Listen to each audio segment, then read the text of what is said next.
Bah humbug, Christmas is here, isn't it? So today, we thought we would do on the Fife Property Show, nothing to do with property, everything to do with Christmas. Home for Christmas. Enjoy the spirit, the festive spirit of the season you live in Fife. So what are your plans for Christmas? Well, for some, it's a chance to head off in the blast of from the winter sun. For the festive seasons, it's also a wonderful time to be at home with where there's much going on around about you're doing. Local businesses and venues pull out all the stops. Clearly, that's a bit difficult just now because of what's going on, but they create magical events and experiences and filling our neighbourhoods with Christmas cheer and the air with temptation aromas. So even staying indoors is like any other time. With gatherings of friends and families eat their way towards the new year and looking forward to what it may bring, and with some extra time on your hands and the holidays and the perfect opportunity to try something new, from discovering hidden talent to exploring more of your neighbourhood to making your plans for the future. So whether you're hosting or visiting, staying in out, going out, this week's show is all about the ideas to enjoy the festive season. So who have I got on the show this morning? We've got Alicia and we've got Erin. Good morning, guys. Good morning. I'm going to have to take this hat off. I'm sweating buckets. Oh, no. Well, maybe I'll put it back on, actually. I think it was looking better. Still got my reindeers and my Christmas trees, and I think what else is on here. Christmas, that time of year. So, is this a festive time, Alicia, that you enjoy? Or is it like, oh, no, Christmas, let's just get out of the way? No, I really look forward to it every year, but somehow it always takes me by surprise. I keep thinking, yes, Christmas is coming. And then there's the shock because Christmas is here and I'm not prepared. So, but it's a great time of year where everyone just gathers together in the family. Yeah. Erin, what about yourself?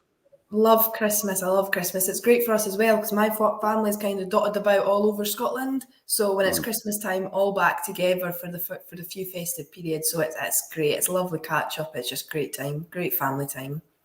So for everybody else, what we're going to be talking about today is your ideas to ignite your creativity and keep everybody entertained, also making changes at home and discovering your neighbourhood and finding local magic as well. This is what this show's all about. If you've got any ideas yourself or it prompts you to say anything, please feel free to mention it. You might get a mention on the air as well, because this is all about Christmas. That's it in a nutshell. Nothing to do with property today. So igniting your creativity, making things that nurture your soul in all of us, and there's the real sense of accomplishment for enjoying your efforts. Whether it's food, drink, or something from the home, there's a whole load of world to experience in online tutorials for anything that you can imagine. So what is the first thing, Alicia, in igniting your creativity that we should think about? Well, I think it starts with the Christmas tree, doesn't it? Because that's the thing that sort of goes up first. So make your own Christmas decorations. Especially, yeah, exactly. It's a great Christmas tree. I can tell you took a lot of time to decorate that, Jim. Absolutely. But especially if you have kids, the start is making your own Christmas decorations. And they can be so cheap and yet so beautiful. So things like salt dough. Salt dough with some flour, salt, and water is all you need. And then you can make gorgeous little Christmas shapes, Christmas trees, little heart shapes, bake them in the oven, and then paint them. And they're there forever. And it's a lasting memory hanging on your Christmas tree every year. I used to get made, I don't know if anybody does this at primary still, but I used to do the chains. The paper, the coloured paper, used to cut them into strips and you used to rattle them around and make the wee hoops and hoop them all the way through to make all the chains for the Christmas decorations.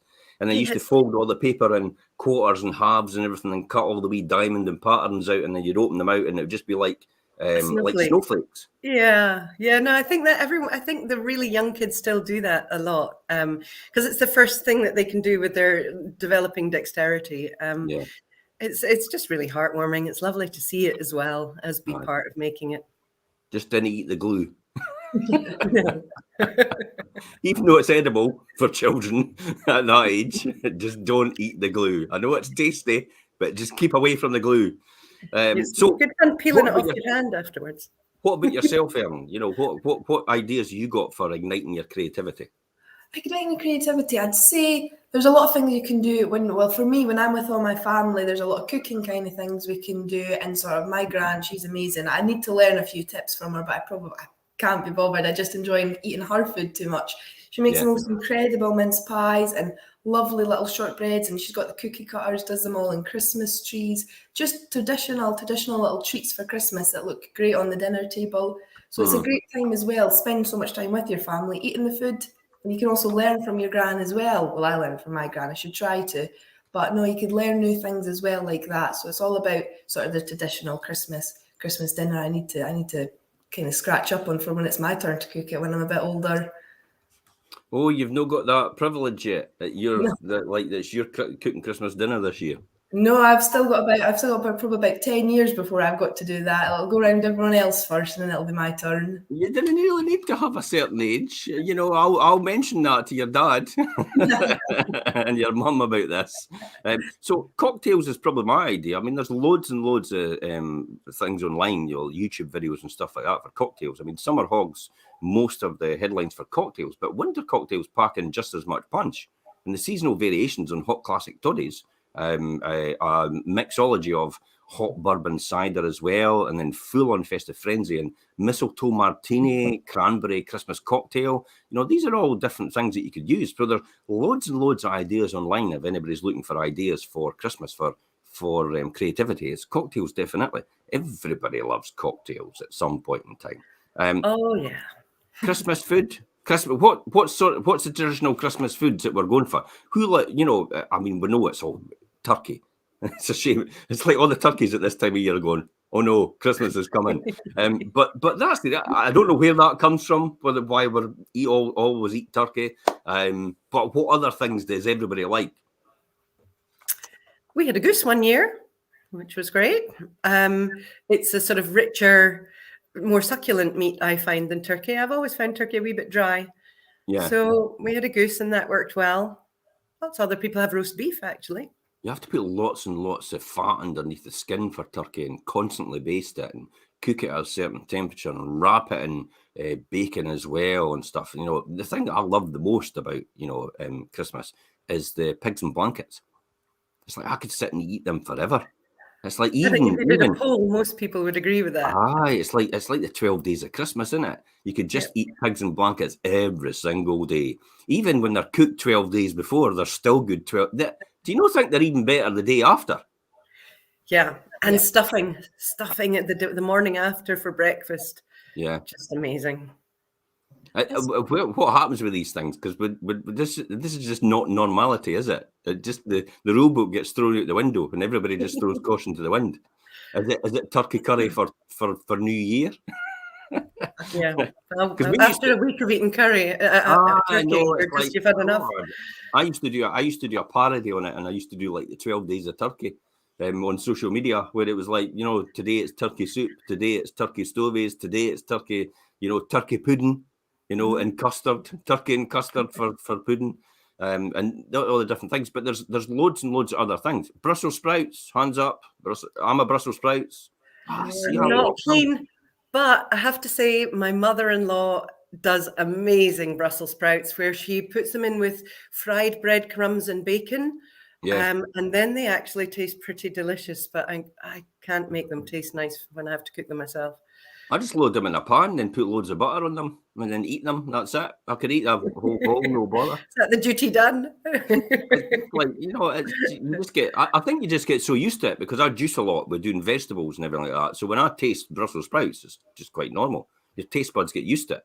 Whereas years and years ago, as a wee lad, it's like, I wouldn't have touched anything like that at all. I wouldn't go near it. I mean, Erin, what's your go-to vegetable, Erin? What do you like? Parsnips? Chestnuts is good.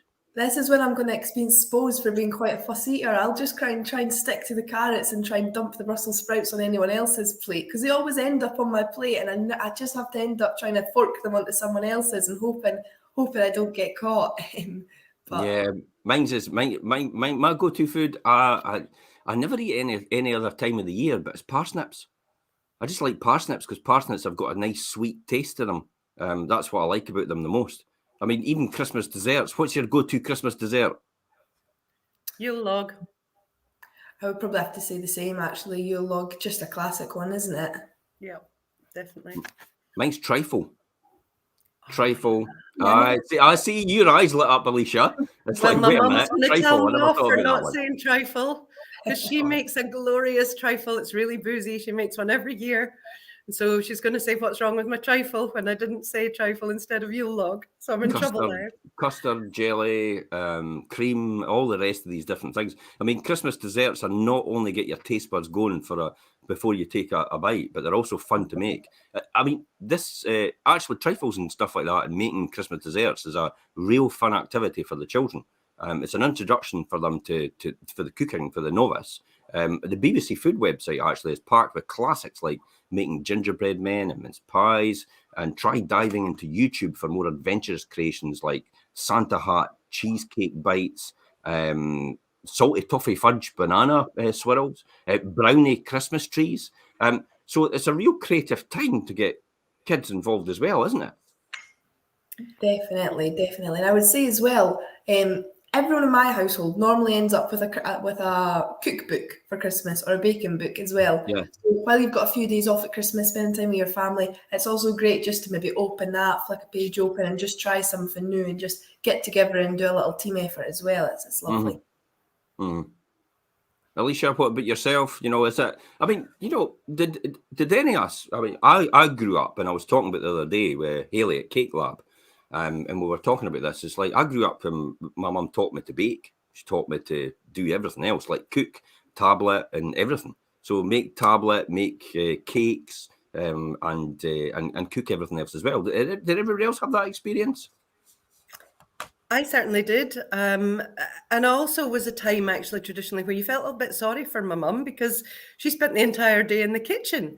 Now, of course, this is the one allusion to property that we're going to put in here, Jim, is that so many more people have open plan kitchen dining spaces. Yeah. And at Christmas, that is just a boon because it takes a while to prepare a good Christmas meal, and usually the cook is exiled from all the family fun. So this way of living is so much better. Everyone can be included. That's kind of true. I mean, you spend most of your time in the kitchen if you've been nominated as the go-to person for doing everything, and then you're back and forward, and you never really have a chance to do anything. And then, God, by the time you've got to the end of it, you're exhausted. Yeah, it's not relaxing for that person. So I guess if I was going to give a bit of advice for this Christmas is share the chores because you also share the fun. Yeah, absolutely. Morning, Angela. Angela, a quick question for you. What is your go-to creativity for Christmas? You know, what do you like the most? Cocktails, food, out of all these different things. We're interested to hear from you. So talking about things, actually, if you've never tried making something from your home, you're actually in for a treat. Beyond Christmas creations like wreaths for the front door and striking table decorations, you might be surprised how easy fun it is to make a genuinely stylish home accessory. Handmade candles, you know, I've never tried it. However, I do know that, you know, all your like all the residue that's left from your candles. My personal thing is just melt it all down, actually get a wick, and then just reuse it all again rather than throwing it out in the bin. And the art of storage hacks as well looks as good as anything from a shop. And they all come built in with pride. Well, I mean, it's pride every time you look at something. You've made something, and it's definitely something you obviously take pride in because you've still got it. I've still, and I know it's no Christmas, but I've still got my hammer, my metal hammer from first year high school, and I still use it in my toolkit. How mental is that? I mean, I've still got it. That is literally over 40 years, and I've still got this metal hammer that I use that I made in metalwork. That's when my metalwork teacher, Mr. Fulton, says, you make a good tradesman. I had no idea at 11 years old what he meant by a tradesman. Maybe she had explained it to me. I might have had a different profession. Anyway, let's talk to Angela. Angela, so Merry Christmas. My mum made the infamous Christmas cake that took months to prepare, and the days when we lived in the old man's that my dad bought for £2,000. Wow. In 1974. I wonder what it'd be worth today in real terms. Yeah. Okay. So things, creativity, handmade candles. Anybody got any suggestions on that? I think it's great it's always good and easy to make unique storage. So if you're looking for a gift for someone, buy them a glue gun, because if you have a glue gun, you are equipped to do anything from, recovering by bits of furniture to making storage things. So if you get lots of whiskey, for example, they come in these beautiful round tubs that these bottles of whiskey come in. Yeah. You can glue them all together and cut them in half, cover them in nice fabric. You've got great little desk storage and you can give them to the kids. And there's loads of things that you can do, reupholster chairs, things like that. It's lots of fun, and it just makes your home unique. There's so many times, and you just mentioned about things like boxes and stuff like that. So many times we buy treats for the cats, and then the box is the most important thing to them. Yeah. Cats and kids. Young kids love to play in boxes. An absolute fortune. And I'm no kidding. A fortune. I think I've got 9 cats. And it's like you spend a fortune, and the first thing they go for is, oh, that's a good box. Brilliant. So I often just get something from Amazon and just get a big box with it, and then just like, there you go, there's your Christmas done. No bother. Erin, what about yourself? I would say the thing as well about, how you said homemade, making your own candles. Yeah. Gifting that to someone, because your hammer you were talking about, that doesn't lose its value. That means a lot. You made it yourself. It's something you're not going to forget. So I would say if you make someone maybe a candle, or there's a few things you could make actually, maybe origami stuff as well. Yeah. And gifting that to someone, I think something like that is a gift that'll last forever, because it kind of took your time and effort. And for me, if I was to be gifted something that was homemade, it would never lose its value. Do you think that, and that's a really salient point there. Do you think the media conditions us that we should buy things from shops for people rather than actually make them ourselves? Or is this just us that do this? I think it does. I think Christmas has kind of turned, some people take it in a more materialistic way than, for me, that's not really the value of Christmas. It's about kind of appreciating what you've got rather than just being so materialistic. The little things that matter as well, because they'll last a lifetime. Yeah, James actually says reupholster. If reupholstering, then I recommend a good staple gun and airline if possible. Yeah, absolutely. If you're into that sort of thing and reupholster and stuff like that, I mean, that's a bit beyond my skill set. But yeah, absolutely, that's a classic thing to do. What about keeping everyone entertained? If you've got guests for Christmas, what sort of things would you recommend for keeping everybody entertained? I think the simple old-fashioned things are the best. This is the one time of year where we can be a little bit kitsch, and really go with full hog for traditional things. So certainly singing along, singing carols, singing Christmas songs is very important in our house, and games, board games. And it doesn't have to be just like the traditional ones like Scrabble and Monopoly. We discovered a great game called Escalado, and it's great for kids, and you can adult it up a little bit as well. It's a horse racing game, and you turn the handle, you attach these horses to the table, and it's on a carpet, and you turn the handle and the vibrations make the horses run down the track. And then actually at the end of it, you can do anything. So the kids love the race. The adults can bet on which horses are going to win. So you've got all of these, but yeah, board games and singing, that's Christmas. Yeah. What about yourself, Erin? I would say games as well, but there's also, it's just a little family tradition. It's a great idea for people as well, if it's maybe Christmas kind of on a budget, if you like. We play this homemade game, and it's called Consequences.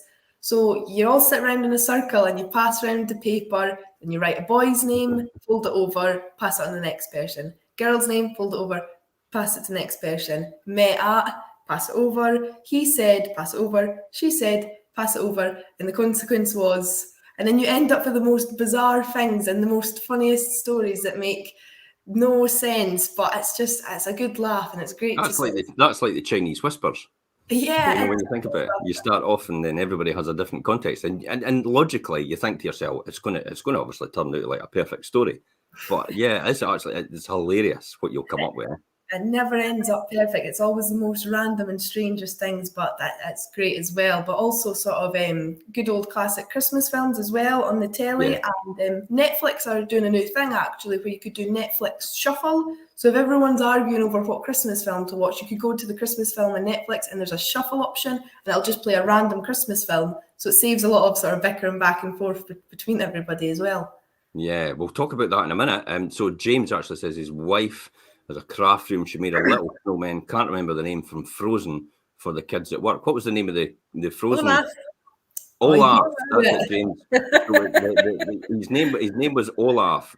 So one of the things I would say, probably music. It's never been easier to discover music, replay old songs, and share your favourite artists to ensure that everyone gets to hear something that they love. Invite anyone who's coming on to stay to make their own iTunes and Spotify playlists.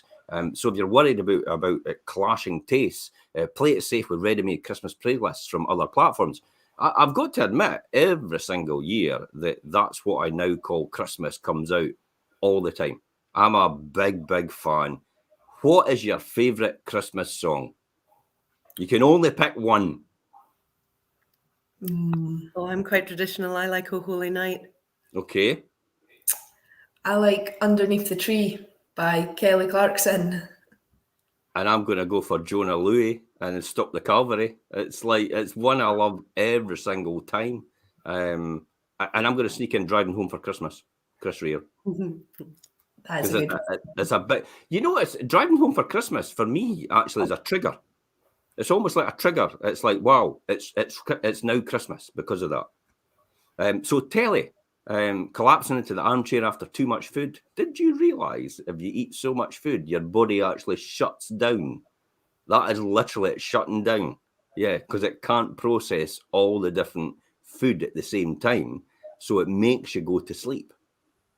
There's a fun fact for you, or not so fun fact. Your body can't cope with the amount of food and drink that you're having. It actually shuts itself down. So pace yourself. That's the whole point. Don't peak too early. For people out there that peak too early, you know who you are. You know who you are. It works with alcohol as well. Don't start with the champagne at breakfast forever. No, it's like, yeah, let's get it in straight away, and then you're done. You're peaked by 12 o'clock, and then you're thinking, is it bedtime yet? So traditional turkey Cambry sauce, and there's nothing like the Christmas telly to aid the digestion. Favourite show on Christmas? Anybody? I would say it's a funny one, but you do the classic soaps when they've got their Christmas specials and just everything goes wrong, and EastEnders, and someone's murdered, or someone's, all the funny soaps on Christmas Day that just go incredibly wrong. Strictly, Bake Off, Doctor Who. Is Doctor Who going to last any longer? It's getting a bit past its finite life now.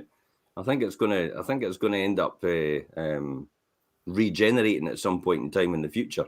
I would say, to coin a phrase. So you're right about Netflix and stuff like that. Netflix has actually got you. I've looked at the shuffle thing as well. Amazon Prime actually has a lot as well, and it allows multiple users onto a single account. So I often just hire a film, I tell the rest of the family, and then they all jump on later on because it lasts for 48 hours for doing that. So Amazon's actually quite good for that, and then you can just share it around everybody in the unit you've got. And Christmas, probably my go-to favourite film, It's a Wonderful Life by Jimmy Stewart. Yeah, everyone loves that. I've seen that. I don't actually know if I've watched that film. Yeah. A Wonderful Life. I don't know if I've seen that. But what my favourite go-to Christmas film? I'd probably say Arthur Christmas. It's a kind of cartoony one, and it's a silly story. But sometimes the silly stories are just the best, aren't they? Mm-hmm. What about yourself, Alicia? Favourite go-to film for Christmas? Oh, I do like It's a Wonderful Life. I had an argument with someone the other day who said it has to be Die Hard. Come on. Exactly. I wasn't with that one at all. I just like the traditional, heartwarming, someone getting through adversity to be with their loved ones at Christmas, that sort of film. I think people just like being controversial by saying Die Hard. Remember years and years ago, it used to be The Wizard of Oz. Yeah, we watched that every year. when I Do was a you kid. still? It's like, oh my goodness! It's like I just can't watch it anymore. It's I know the whole script. I could read it to you from beginning to end off the top of my head because I used to watch it every single year, and some other ones as well. But Wonderful Life, I was watching it the other day actually. A couple of days ago, I was actually sitting watching it. It's a brilliant film. It's got, for me, it's a great message as well. You know, and the whole thing. But you know, that's it's probably why I think like I think just now is purely because of that film and how the person was and how Jimmy Stewart was as the character. Anyway, so Angela says Home Alone. Home Alone. Yeah, it's a good one. Yeah, Yep. especially if you've got kids. So let's talk about games. Do you know that at least 1,000 different card games alone? The better time to discover and master your new favourite, or for something more 21st century and to involve your friends and family from around the world, why not hold an online pub quiz like Kahoot? And that's Kahoot as in a K for Kahoot, not Kahoot, the car company. Even if it can all be it can't be all in the same place. You can actually have it online. There's lots and lots of people actually have Zoom quizzes now because obviously the advent of Zoom as well. So which is a great idea. Julian O'Dell hosts a Christmas quiz, and he's sometimes one of our trainers that we use for a stage agency now and again, and he's a brilliant quiz master. But his one is all about music. Every single time, so he does it out the year, but at the Christmas he does all the Christmas songs. So that's usually a great one for us. Any other guys like games wise? What's your favourite game and stuff? I would probably. Sorry. Oh, thank you. I would probably say Christmas. I like board games as well. They're always classic. So it's not Christmas unless you've had a fight over Monopoly on someone stealing the bank or giving someone extra money.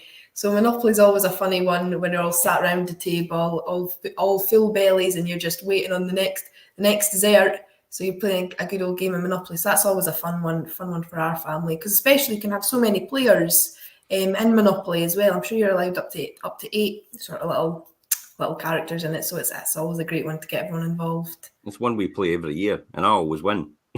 Oh. I've even got Tony online, a video of Tony online grudging giving me the trophy for winning the Monopoly. Favourite game, Alicia? Well, we're quite a flamboyant family, so we still quite like things like charades, because you've got to, and then you have the challenge of acting the whole film or the whole book all at once. So we quite like our acting games. And we also like to make up poems about things that have happened during the year, and then you sing them to very well-known songs. So you'll make a funny poem up and sing it to the tune of Jingle Bells or something that everybody knows and stuff like that. Yeah, great ideas. Perry actually says Cluedo. It's the go-to favourites. They're still big hitters. Things like Trivial Pursuit as well is a big one as well still. So Trivial, incidentally, fun fact. So the cards that you actually have in Trivial Pursuit, that was manufactured. That board at the cards printed on was manufactured by Tillis Russell and Glenrothes. So they actually made that, as well as the front cover of Yellow Pages, which has now obviously disappeared. But they used to make the front cover of Yellow Pages as well as the boards actually in Trivial Pursuit. So if you've got an old Trivial Pursuit, more than likely the board itself it's actually printed on the wee cards are actually made at Tillis Russell and Glenrothes. As well, Perry actually said, "Good morning, Perry. Christmas Carol. It's a favourite still. And even there's different connotations like Scrooged and stuff like that. It's all still revamped in different ways. But the message is always still there at this time of year. It's all about, would you say it's all about giving rather than actually receiving? Yeah, and I think it's also about just appreciating those whom we love, and giving them our time, which seems to be getting scarcer and scarcer. And it was what you were saying earlier about, is the handmade gift more valuable than the purchased gift? And in actual fact, I think it is. And it's one of the reasons why we seem to be making fewer and fewer things, is that we have less and less time. And it's easier and quicker to click and buy a gift than it is to make something. But I think at this time of year, it's time spent with loved ones that is the important thing. What about yourself, Erin? Yeah, I would agree with what Alicia said there, but I was going out for lunch one day from the Cooper office, and the church in Cooper that's sort of on the sort of main street, I can't remember off the top of my head what it's called, they've always got a big chalkboard outside, and they put up a different kind of message each day for Christmas. So I always often go and take a photo because they kind of stick with me. And one of the ones that I've seen that had stuck with me is Christmas isn't getting all you want, it's appreciating everything you have.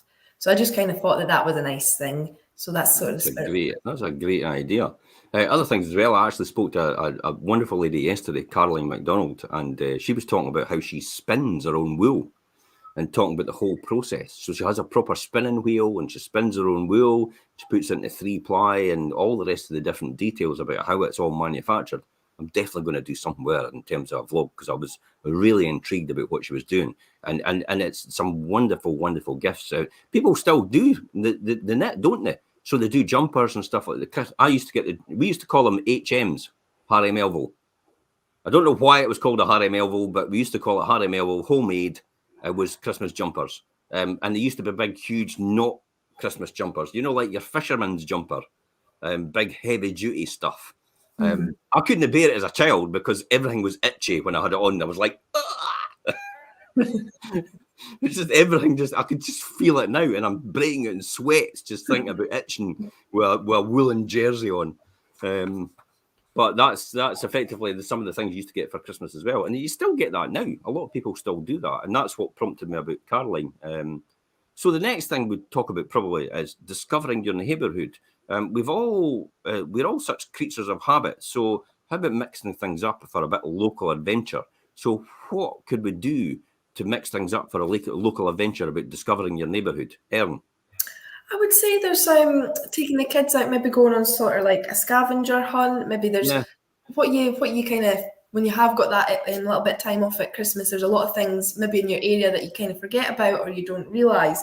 So it's a great way to kind of get the kids out, get them outside, get fresh air, get a little bit of activity going as well, so they're not stuck inside. Permitting the weather's okay. Even better if it's snowing though. But there's a lot of things you can do like that. Rediscover your community and sort of hidden gems that you kind of forget about as well. It's lovely. Because it's other things like when you were younger as well. I remember at primary, you used to take the pine cones into school, and you used to take leaves in as well. You used to do actually rubbings of trees and stuff, and all the different things that you would do, and that was all part of the scavenger hunt thing that you're talking about. I mean, we've got a wonderful resource on our doorstep, Silverburn Park, and then you've got up where you are, Alicia, you've got Kingsbarns and the beach area and the Fife coastal path. You've also got Tentsmuir Forest, which is a great area as well to get all these different things to do. So all these engagement and activities can be, there's literally nothing to do that, isn't it? Yep. Activity, yeah. For me, I haven't lived in Fife very long. We moved in during COVID. So for us, it's going to be a great time to explore the area and discover more about where we live. But another thing that we have done, or that I have done in the past, is literally get a map, close your eyes and stick a pin in it, and then go there and explore that area, that village, that park, that wherever the pin, with that forest, that hill, whatever the pin lands, go and learn something new about where it is.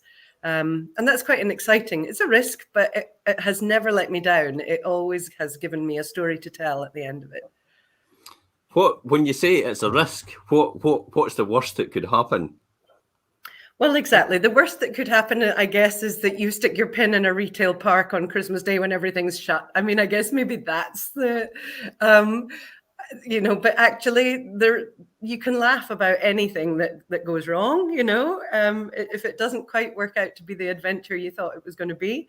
Then it will. But then is that the enjoyment of it, and the fact that you've created the memory you've created as a result, and you would talk about in years to come. Remember the time we actually went there, and it was just like this. So it does create that memory, doesn't it? And that's probably the point, isn't it? I did it once, and I ended up in a taxidermy workshop. That was unexpected and a little bit grisly, but yeah, it was fun nonetheless. So did you take part, or was it? Honest to God, tell me more.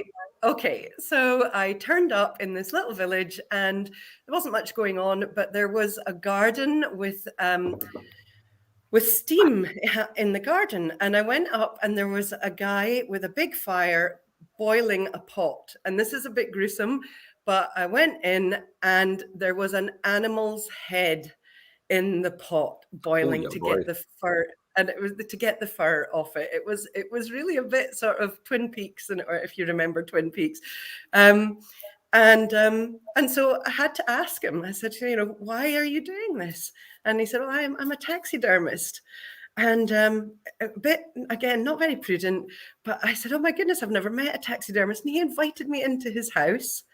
And there was a whole room full of freezers. And that's like blooming Roald Dahl's Tales of the Unexpected. I kid you not. I could hear that music playing in my mind right now. It was a little bit creepy. He took me through the whole process and then he took me into his taxidermy sort of museum.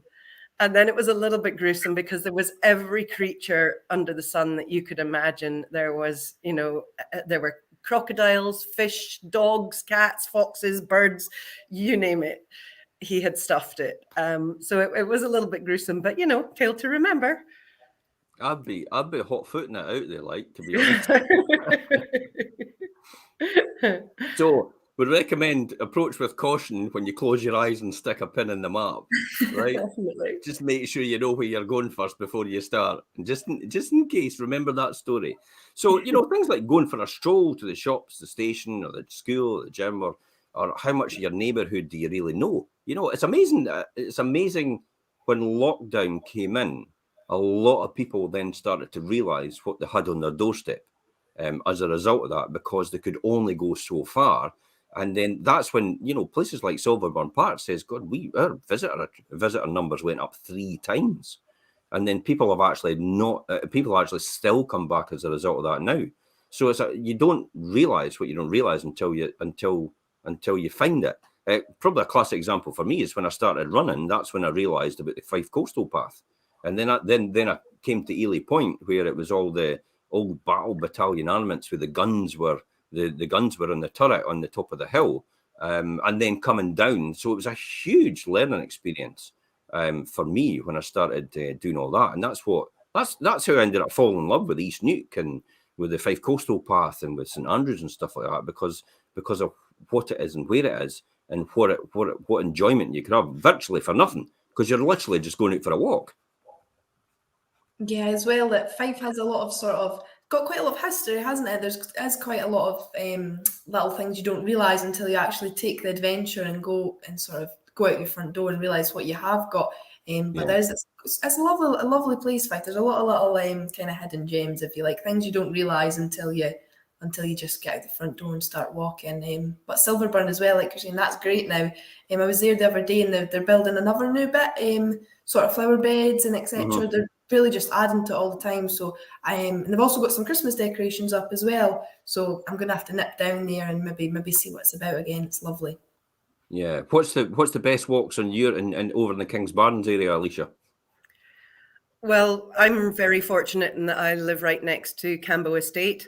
Mm-hmm. So that has a really sort of diverse little landscape, despite the fact it's right next to the beach. It's got woods and streams. And so I really like that. But I also like visiting the grounds of Kelly Castle.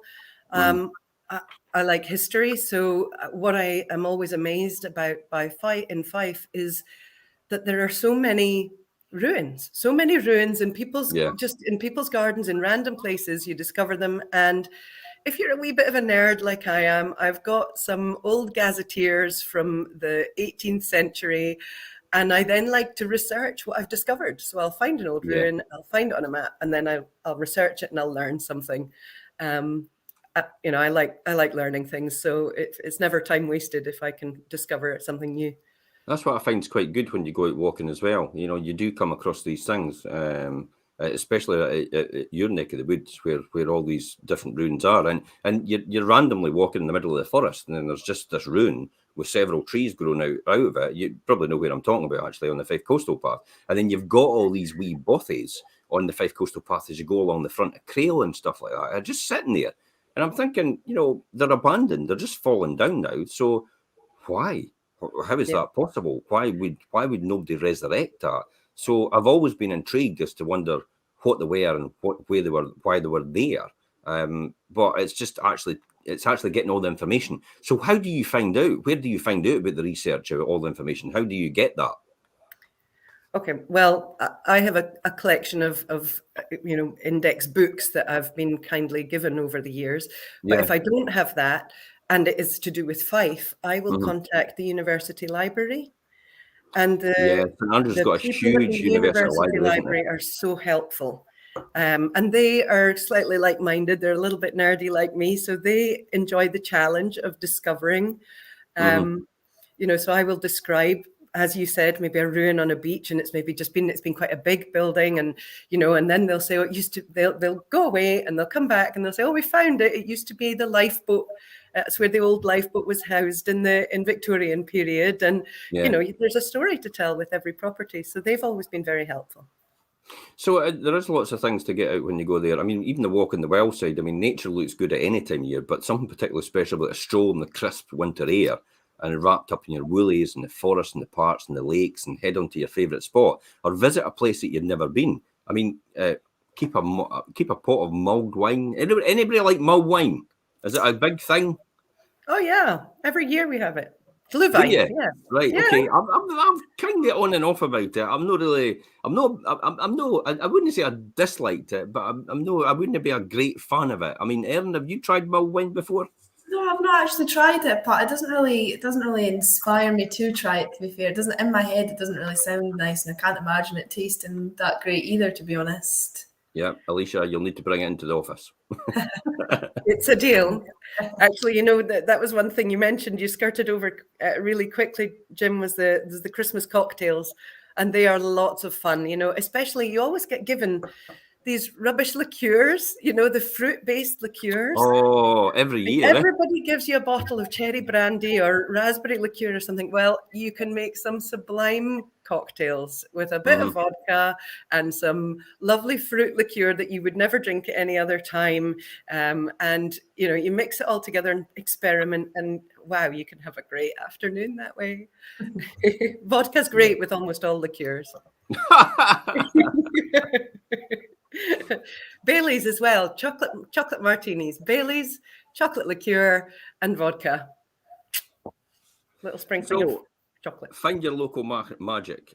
Immerse yourself in the seasons, not as local cultural calendars fill up with Christmas events. I mean, opportunities to see the lights. Has anybody been out yet to see lights anywhere or illuminations?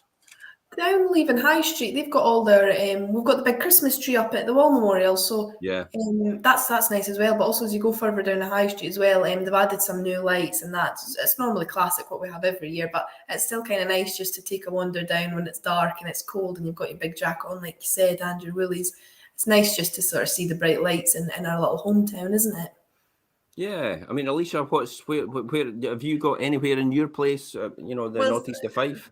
So I live in Kingsbarns, and it's a small village, but it's a brilliant village in terms of its community. And every year there is the switching on of the village Christmas tree lights, and the community all bring something to eat. So we have a big table, and you bring a plate of buns or some sweets or some whatever you want to bring, and there's a great big buffet then. And so Santa comes along with his dog sled, although I think this year it was a car and not dogs.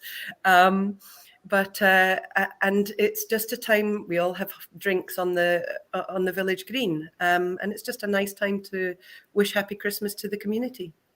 And then there's lots and lots of people. A lot of people now do I dare not say it, the Griswolds.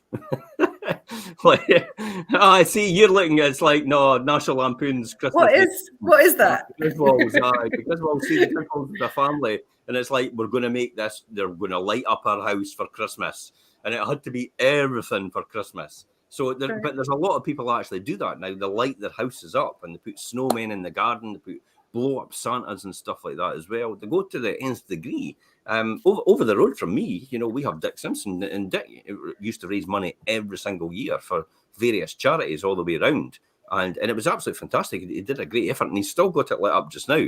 And I think it's really nice. It's something I've never. I didn't ken. I just didn't want to waste the money on it. But that's a bah humbug thing, isn't it?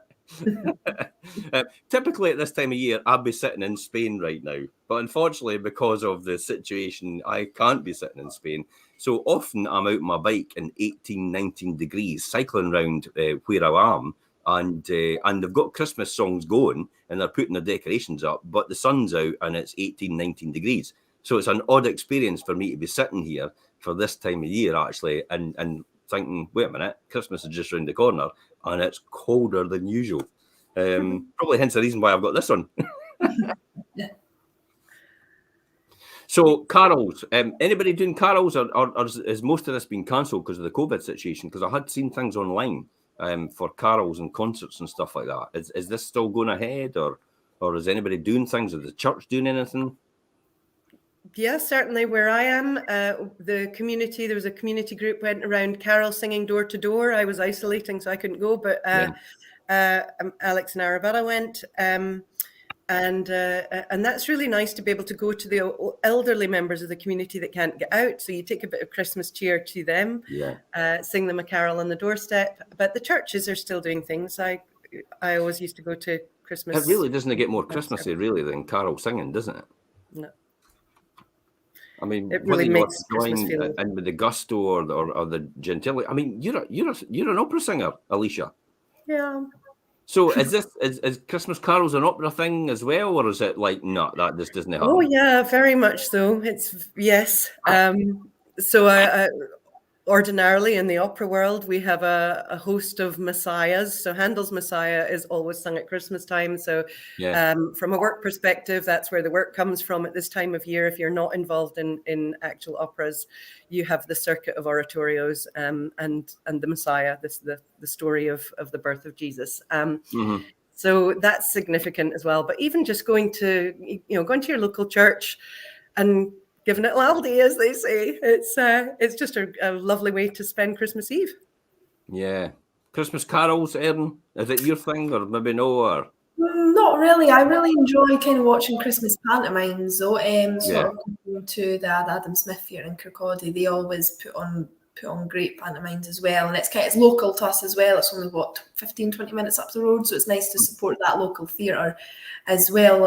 So you get a lot of great entertainment from there for me. Yeah. I think you've got the Kings in Kirkcaldy as well now, where the old picture house used to be down the front. I think that's there as well now. I'm sure that Adam Smith's actually going undergoing a refurbishment just now. But the Kings, I've got a funny feeling they've actually had to put it off because of the situation with the COVID and stuff like that, and having to do lockdown. There's a lot of people actually, let's be honest, there's a lot of places now beginning to struggle because of what's happening round about us. So if anybody gets a chance, please support your local business. I've been on, posting on local pages recently, but please do support your local businesses. Just buy a voucher. Just get a voucher now. It helps them out, and then you can use it later on in next year in 2022. At least that'll help them get through while the government works out whether they should be supporting them or not. Personally, I think they should be, but that's a different story. So let's talk about enjoying the entertainment. Festive breaks, explosion of seasonal distractions for the year ahead. It's like what you said about the theatres, the atmospheric fairy tales. You've also got the BBC does a big one every single year online now, doesn't it? On BBC iPlayer. They do a huge Christmas panto, and it's all the celebrities are actually in it, don't they? Mm-hmm. Yeah, that's always fun to watch as well. Sometimes though, you wish you could see it in person rather than just on the telly, because the atmosphere would be amazing in the crowd as well. Edinburgh and Dundee have big attractions outdoor, so I think you can still use all them just now. So Edinburgh and Dundee, so they've got the outdoor ice rinks in Princess Street Gardens. I'm sure I've seen something online in Dundee as well, that they've got that as well. So has anybody been to any of these things yet, or are you planning to go to any of these things yet? Yeah, I went to Edinburgh Winter Wonderland.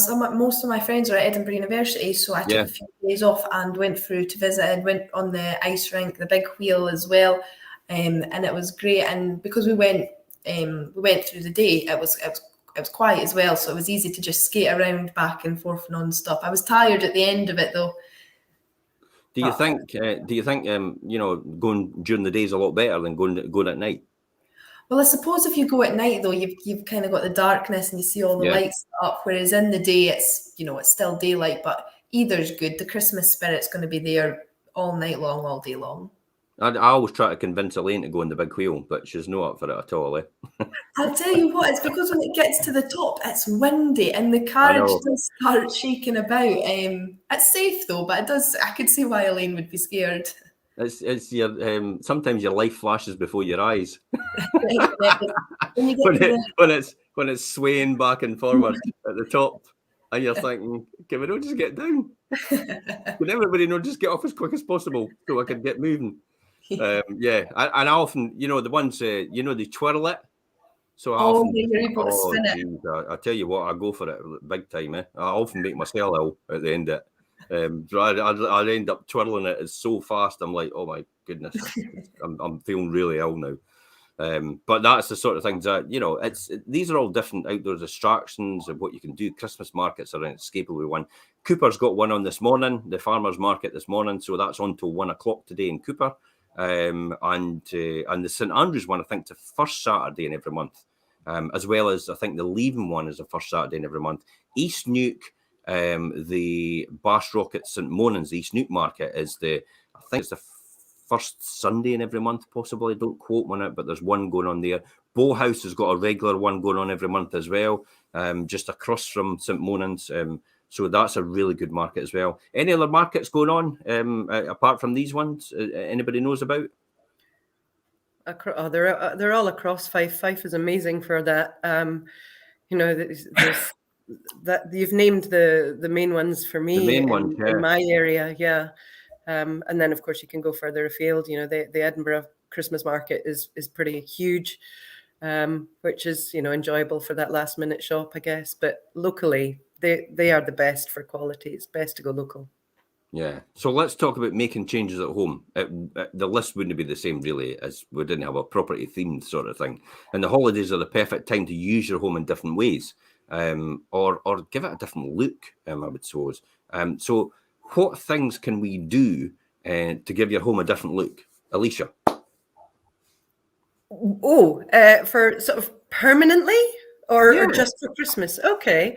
Well, just different looks, stuff like that. Entirely up to yourself. We've kind of got a script there. Okay. Well, we do have a script. Okay. Yeah, but I'm going to ad lib. I quite often like changing the furniture around from room to room and swapping things around, so that actually that drives me crazy. That drives me crazy. Clyde used to do it every single year. It's like, wait a minute, what's happened? The furniture's changed. It's like, I didn't know where everything is. My routine has been upset. Yeah, well, I'm fortunate enough to have a couple of rooms with sofas in, and I'll quite often take an armchair from one room and I'll put it in a different room and swap them over that way, and the lamps and the lighting, and it's just quite a nice way of zhuzhing things up, and it's totally free and it's very, very quick. So, and there's always paint. Yeah. What about yourself, Erin? Making a den's always fun. And when I was younger, that's something we used to. Well, obviously, I'm 18 now, so I barely do it anymore. But when I was younger, that's something me and my brother used to always do. And unfortunately, my mum, when we would go to bed, my mum had the hard job of tidying it up. But getting some pillows and just your bed sheets and blankets and just putting them over chairs and tables, so you have a little hideaway. It's great. It's great fun. And when you get enjoying with your kids as well, it's definitely a good laugh for everyone. I still do that. It's called Glastonbury. Not in the winter time, I'd hope. You'd be freezing. Hey, listen, there's Rossmoreland is away up on the hills. I didn't give you no Ross, but it's like, oh my goodness. It's like away up the top of the Falkland Hills. Now, I think he's somewhere else now last night. And he goes away up the hills in his tent and everything like that and just camps out in the middle of nowhere and at this time of year. That's brilliant. It's brutal. And I'm thinking, Jesus. But then when I think about it, when I think about it, is there any difference? Because I've been up Kilimanjaro and I've been up Everest to base camp. So when you think about it, if you can tolerate that in a tent, surely that would be no bother as well. I think the difference is though the nip that's in the air. You know, here it's completely different because it's dry there, whereas it's really wet here and it's bitter. Most people would say bitter. I've heard people from maybe Alaska and stuff like that come to Scotland and say, my goodness, this is worse than where it is where we are. It's like, you know, ours is a breeze compared to Scotland because we have a different sort of atmosphere and a different humidity as well, which adds to that. But you're absolutely right. The making the den is a classic. I mean, I used to do that all the time. You know, it is the tent. Even things like I know outside the now, but summertime's great for putting your sheet over maybe the washing line outside, and you put some, you know, a couple of bricks either side or a couple of wooden bits, and then you've got your automatic tent just from a sheet from the bed. That's it, really, just like that. So you don't need to run out and buy a tent to do something like that. So an easy fix, an easy hack to do things. The dining table is probably the classic everybody went for. And then you can make a bigger one if you extended the dining table because it's got the bit in the middle that folds out to make it bigger. So you can have a bigger one over your bed as well. Classic example. And so it's, you know, just making a difference. If you've got young kids, it's a great thing to do as well. It's just building memories, isn't it? Definitely. It's things like that, even taking photos, just things like that last a lifetime. Great. It's great experience for everyone. Decorating the gardens. Gardens are often forgot at this time of year. Ideal magical winter gatherings. String lights. Do we use solar lights? I mean, solar lights are really. Do they work at this time of year? Does not for very long because the battery doesn't charge enough during the day, so it'll come on for maybe a couple of hours and then it runs out of power. That's my experience. And then outdoor heaters and stuff like that as well, and then even getting a new look when you're gearing up to sell or updating your decor on the trend for the start of the new year. And you've got some extra days at Christmas. It's a golden opportunity to do that. And no less than 3 bank holidays between December the 27th and the 3rd of January. There's plenty of time for shopping and to be fresh and ready for 2022. So if you are thinking about selling, this is maybe the golden opportunity to do that. We'll have to get something about property in there somewhere. And on that note, guys, it's like, let's wrap up. So, you know, are you looking forward to this, Erin? Absolutely, of course I am. Christmas for me, it's the family time that means the most. Like I said, my family being dotted all about. It's great when everyone's got that little bit time off and we can all just enjoy each other's company and enjoy what we have. Yeah. And yourself, Alicia? Absolutely. It's as Erin said, family all gathers together. It's a really nice time to have, for most of us, quite a well-earned rest. It's been always busy in the run-up to Christmas. So just to have that peace when everything stops and you can appreciate each other. It's amazing. Yeah. See, I'm desperate to sell a house on Christmas Day or New Year's Day or New Year's Eve again. How tragic is that, eh? Bah humbug. Someone will do it. You'll manage it, I'm sure. Whether you're spending your festive season, we'd like to wish you a Merry Christmas and the whole thing, and really filled with joy and laughter, because this is the time of season that you want to do. If you're planning for next year, then feel free to contact us. As the song goes, it is the most wonderful time of the year. And on that note, guys, let's see you all next week. We will be running a Fife property show for Christmas morning, and you will see it, so watch out for that. And we'll be talking about the lettings division, because it's lettings next week. So we'll be talking about rental return and planning your goals for next year as well. And bye-bye for now, and we'll see you all next week. Bye, guys. Bye, everyone.